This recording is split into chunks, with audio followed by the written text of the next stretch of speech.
Hindi ito basta nagkataon lang. May dahilan kung bakit hindi pa kayo kuluyang napapalayo sa isa't isa. Aries, ilang beses mo nang sinubukang kalimutan. Pero bakit parang may humihila pa rin sa'yo pabalik? May koneksyon na kahit anong pilit mong putulin, lalong lumalakas. Tahimik pero ramdam na ramdam mo. At ang mas nakakagula, hindi lang ikaw ang nakakaramdam nito. Sa mga sandaling akala mo wala na, doon sila unti-unting lumalapit. Hindi sa paraang inaasahan mo, kundi sa paraang magkapaisit sa'yo. Takos na ba talaga? O ito pa lang ang simula? Aries, may mga koneksyon sa buhay na kahit pilitin mong kakasan, bumabalik at bumabalik sa'yo. Parang may sariling buhay, parang may sariling direksyon. At alam mo sa sarili mo, ito ang isa sa mga koneksyong yon. Hindi mo man aminin ng malakas, pero may mga gabi na pahimik ka lang. Iniisip kung bakit sa dami ng taong dumaan sa buhay mo, siya pa rin ang hindi mo tuluyang mabitawan. Sinubukan mong maging matatag, sinubukan mong ipakita na okay ka na. Pero may parte sa'yo na hindi kumbinsido. Parang may humihila sa puso mo pabalik sa kanya. Hindi dahil mahina ka, kundi dahil may lalim ang nararamdaman mo na hindi madaling ipaliwanag. Isang koneksyon na hindi lang basta emosyon, kundi parang may mas malalim pang dahilan kung bakit kahit anong layo, hindi ito nasisira. At habang iniisip mo na baka ikaw lang ang nakakaramdam nito, may isang katotohanan na unti-unting lumalapit sa'yo. Hindi ka nag-isa sa koneksyong ito. Aries, hindi naman ganito nagsimula ang lahat, di ba? Noong una, magaan lang, parang walang komplikasyon, parang ang dali lang ngumiti, ang dali lang maging totoo. Pero habang tumatagal, may mga bagay na hindi ninyo napag-usapan, mga salitang hindi nasabi, at mga emosyon na pareho ninyong tinago. Pinili mong manahimik kahit may gusto kang sabihin. Pinili mong umintindi kahit ikaw na ang nasasaktan. At sa bawat pagkakataon na pinipigilan mong mag-react, unti-unti mong kinakalimutan ang sarili mo, para lang mapanatili kung ano ang meron kayo. Pero dumating ang punto na hindi na kaya ng puso mo. Hindi dahil gusto mong sumuko, kundi dahil napagod ka na sa pakiramdam na parang ikaw lang ang lumalaban.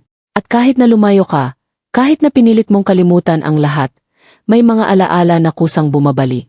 Mga simpleng bagay, isang kanta, isang lugar, isang oras ng gabi, na bigla na lang magpapaalala sa'yo kung gaano kalalim ang naging koneksyon ninyo. At doon mo marerealize, hindi pala basta-basta nawawala ang ganitong uri ng damdamin. Aries, akala mo tapos na ang lahat. Akala mo yung paglayo mo ang sago para tuluyan nang mawala ang sakit. Pero may isang bagay kang hindi napansin habang pinipilit mong mag-move on. Habang ikaw ay unti-unting lumalayo, may bahagi sa kanya na nagsisimula namang magising. Habang iniisip mo na ikaw lang ang nahihiyapan, habang kinukumbinsi mo ang sarili mo na ikaw lang ang may pakialam, may mga sandali rin na siya naman ang tahimik na nakatingin sa mga alaala ninyo. Mga sandaling hindi niya inaamin kahit kanino, pero ramdam niya. Hindi mo lang nakita, Aries, kasi pareho kayong nagtatago. At ang mas lalong nakakagula, yung koneksyon na akala mo unti-unting nawawala, hindi pala ito nawawala. Ahimik lang itong nagbabago. Nagiging mas malalim, mas totoo, mas mahirap pakasan. Kaya kung minsan, bigla mo na lang siyang naiisip ng walang dahilan, hindi yon aksidente. Hindi yon simpleng alaala lang. May parte ng koneksyon ninyo na patuloy na gumagalaw, kahit wala kayong komunikasyon. At doon mo mararamdaman, baka hindi pa talaga ito tapos, Aries.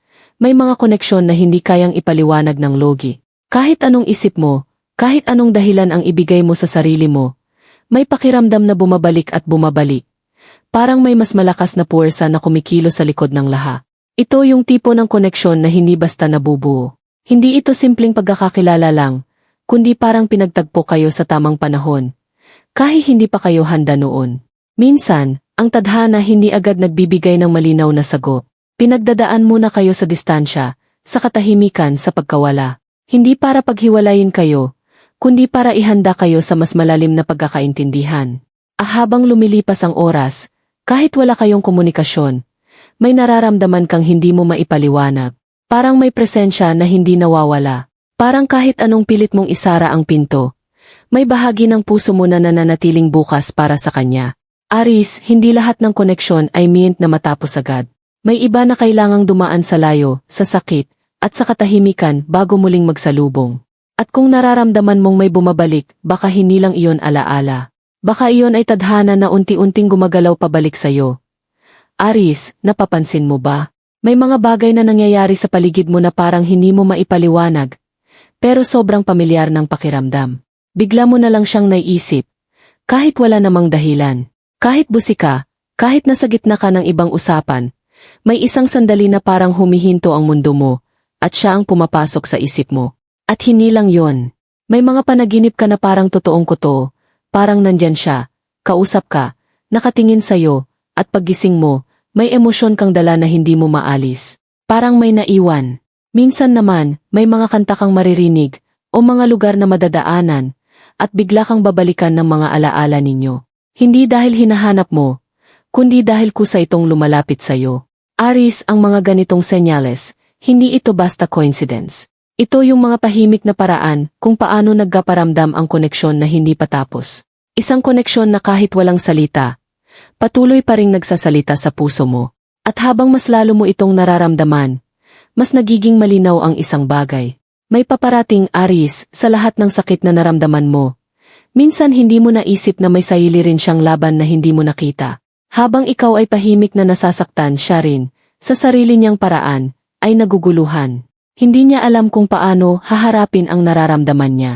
Hindi niya alam kung paano ipapakita ang mga bagay na matagal na niyang itinago. May mga sandali na gusto kanyang kausapin, pero pinipigilan siya ng takot.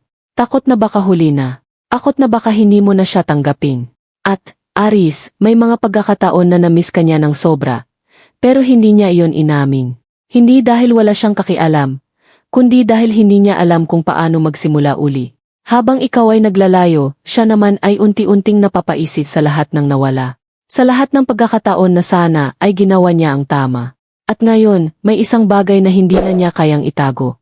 Yung koneksyon na akala niya kaya niyang kalimutan, ay siya palang babalik sa kanya.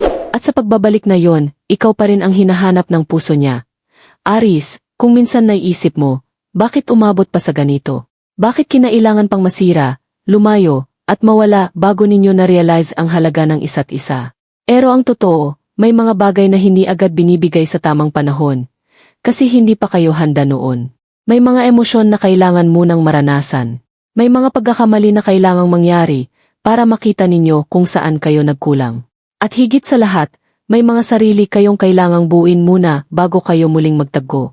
Minsan, ang delay hindi punishment, kundi paghahanda. Habang kayo ay magkahiwalay, may mga bagay na unti-unting nagbabago sa loob ninyo. Natutunan mong pahalagahan ang sarili mo. Natutunan niyang harapin ang mga takot niya. At kahit hindi kayo magkausap, pareho kayong lumalago. Kaya kung bakit ngayon lang ulit nagiging malakas ang koneksyon, hindi ito random. Ito ay dahil unti-unti na kayong nagiging handa sa isa't isa. Hindi na tulad ng dati, mas malinaw na, mas totoo na. At mararamdaman mo, Aries, na may paparating na pagbabago. Aries, sa ngayon, may kakaibang bigat sa hangin, hindi man halata sa panlabas, pero ramdam sa loob mo. Parang may nagbabago, tahimik, dahan-dahan, pero hindi mo maikakaila. May mga sandali na bigla kang napapaisip, bakit ngayon? Bakit bumabalik ang kakiramdam na akala mo kapos na? At kahit pilitin mong i-ignore, mas lalo itong lumalakas. Hindi pa malinaw ang laha. Hindi pa diyeso ang daan. Pero may tension, isang pakiramdam na parang may mangyayari anumang oras. Parang nasa pagitan ka ng nakaraan at ng isang bagay na papalapit pa lang.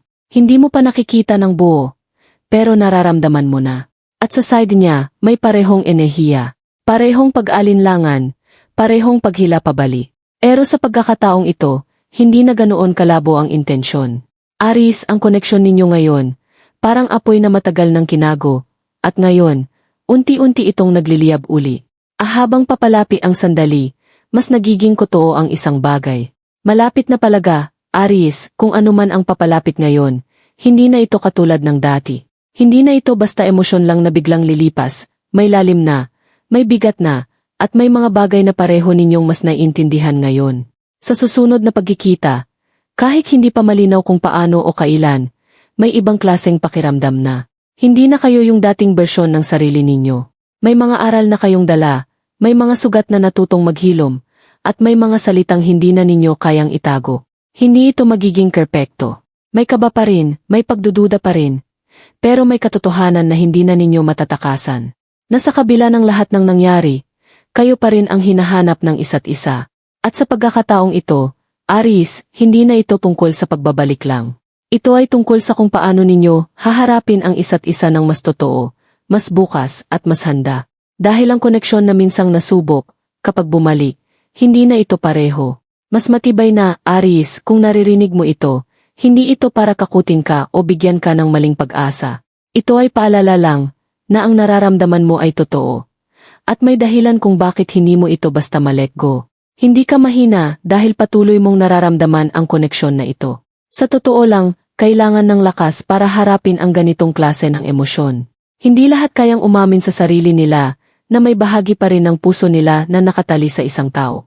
Pero Aries, huwag mong kalimutan, habang mahalaga ang koneksyon ninyo, mas mahalaga ka pa rin. Ang growth mo, ang peace mo, at ang respeto mo sa sarili mo, iyon ang hindi mo dapat isakripisyo kahit kanino. Kung siya ay babalik, hayaan mong mangyari iyon ng natural. Hindi mo kailangang habulin, hindi mo kailangang pilitin.